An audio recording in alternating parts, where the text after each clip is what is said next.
بسم اللہ الرحمن الرحیم۔ ہم نے 3 لیکچرز کر لی ہیں اردو کے، آگے ہمارا چوتھا لیکچر ہے ایجوکیٹرز اردو پریپریشن کا۔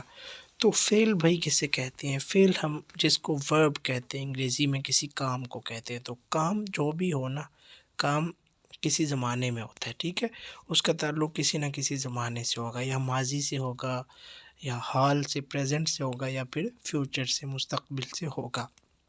تو ماضی کیا ہوتا ہے؟ جس میں گزرا ہوا زمانہ ہو، ٹھیک ہے، سادہ سی بات ہے۔ مثالیں آپ دیکھ سکتے ہیں، حال ہے جو کام ہو رہا ہے ابھی، حالیہ زمانے کی بات ہے، حال ہی کی بات ہے۔ احمد اسکول جا رہا ہے، شیر بھاگ رہا ہے، زارا کام کر رہی ہے، ٹھیک ہے۔ مستقبل کے جو کام ہونے والا ہے، ابھی ہوا نہیں ہے، ٹھیک ہے۔ تو احمد اسکول جائے گا، زارا آرام کرے گی، ٹھیک ہے۔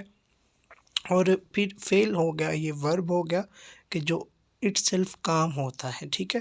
پھر اس کو کام کو کوئی کرنے والا ہوتا ہے، اور پھر کسی ذات پہ یہ کام واقع ہوتا ہے، تو پھر وہ فاعل اور مفعول بنتے ہیں، ٹھیک ہے۔ اچھا، فعل کی اقسام بناوٹ کے لحاظ سے ہوتی ہیں کہ ایک تو فعل ماضی ہو گیا، حال ہو گیا، مستقبل ہو گیا۔ پھر فعل مضارع ہوتا ہے کہ جس میں زمانہ حال اور مستقبل دونوں پائے جائیں، ٹھیک ہے۔ اور امر ہوتا ہے جس میں کسی چیز کے کرنے یا نہ کرنے کا حکم دیا جائے، اور فعل نہیں کہ جس میں کسی چیز سے روکا جائے، ٹھیک ہے۔ پھر آگے فعل ماضی کی اقسام بنتی ہیں 6، جس میں ماضی مطلق ہوتا ہے کہ جس میں مطلقاً بتایا جائے کہ کوئی جس میں کوئی اشارہ نہ ملے کہ یہ ماضی میں قریب میں کام ہوا تھا یا کہیں بعید کام ہوا تھا، بلکہ جسٹ کہیں کہ وہ اسکول گیا، ٹھیک ہے۔ تو یہ مطلقاً ہوتا ہے۔ ماضی قریب میں ہوتا ہے کہ وہ آیا، وہ ابھی آیا، وہ گیا، ٹھیک ہے، ابھی گیا، تھوڑی دیر ہوئی، جس میں قربت کا احساس ہو کہ ماضی کا فعل ہے، واقع ہوا ماضی میں، لیکن ابھی قریب ہی میں، اتنا زیادہ دور کی بات نہیں۔ اور بعید اس کے الٹ ہوتا ہے کہ وہ گیا تھا، وہ آیا تھا۔ اور ماضی استمراری، جس میں ماضی میں کوئی کام جاری رہا ہو، استمرار کا معنی ہوتا ہے کہ وہ جاتا تھا، وہ آتا تھا، وہ اسکول جاتا تھا، وہ گانا گاتا تھا، ٹھیک ہے۔ اور شک کی کہ کاش شک ہوتا ہے کہ جس میں ہوتا ہے کہ آپ کو یہ یقین نہیں ہوتا کہ وہ اسکول گیا ہوگا، ٹھیک ہے، وہ ہمارے ہاں آیا ہوگا، شک ہوتا ہے۔ اور شرط ہوتا ہے کہ اگر تو محنت کر لیتے تو پاس ہو جاتے، ٹھیک ہے۔ اور تمنا اس میں کاش ہوتا ہے کہ کاش میں پڑھ لیتا تو کامیاب ہو جاتا، ٹھیک ہے۔ تو یہ اقسام ہوتی ہے فعل ماضی کی، ٹھیک ہے۔ ان کی ڈیٹیلز یہ آگے دی ہوئی ہیں، یہ آپ دیکھ سکتے ہیں۔ میں نے ضروری چیزیں آپ کو سمجھا دی ہیں۔ فعل حال آپ کو پتہ ہو گیا کہ فعل حال کیا ہے، کہ جس میں ابھی حال کا کہ بچہ کھیلتا ہے، کھیل رہا ہے، وہ پڑھتا ہے، پڑھ رہا ہے، ٹھیک ہے۔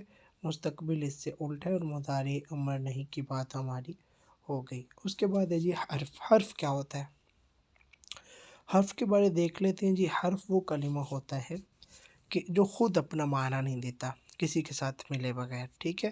اور اس کی پھر آگے اقسام ہوتی ہیں۔ ایک ہوتے ہیں حروف امانت، جو 2 اسموں کے درمیان آتے ہیں اور ان 2 اسموں کا تعلق قائم کرتے ہیں اور اپنا معنی دیتے ہیں۔ جیسے احمد کی کتاب، اس میں دیکھیں احمد بھی ایک اسم ہے اور کتاب بھی ایک اسم ہے، اس میں کی آیا، ٹھیک ہے، یہ حرف امانت ہے، ٹھیک ہے۔ اور اس کے علاوہ ضروری دیکھ لیتے ہیں حروف جارہ ہوتے ہیں جو افعال کا اسماء کے ساتھ تعلق بیان کرتے ہیں، ٹھیک ہے۔ اور حروف عطف ہوتے ہیں کہ جو 2 کلموں کو، 2 جملوں کو آپس میں ملا دیں، ٹھیک ہے، حروف عاطفہ کہلاتے ہیں۔ حروف علت ہوتے ہیں جو کسی سبب کو ظاہر کریں، ٹھیک ہے۔ جیسے آپ دیکھیں کہ اس اسکول دیر سے آیا، کیا سبب تھا؟ کہ گاڑی خراب تھی۔ تو یہ جو وجہ یا سبب حروف بیان کرتے ہیں، ان کو حروف علت بولتے ہیں، ٹھیک ہے۔ اس کے بعد حروف تنبیہ ہے، ٹھیک ہے۔ اور حروف ندا تو آپ کو پتہ ہوگا کہ جس میں کسی کو پکارا جائے، ندا دی جائے، ٹھیک ہے۔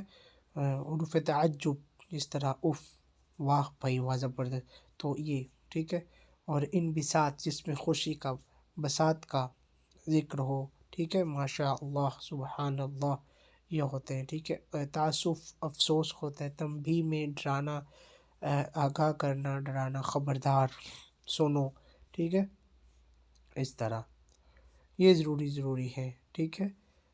حروف تاکید ہوتے ہیں، جس طرح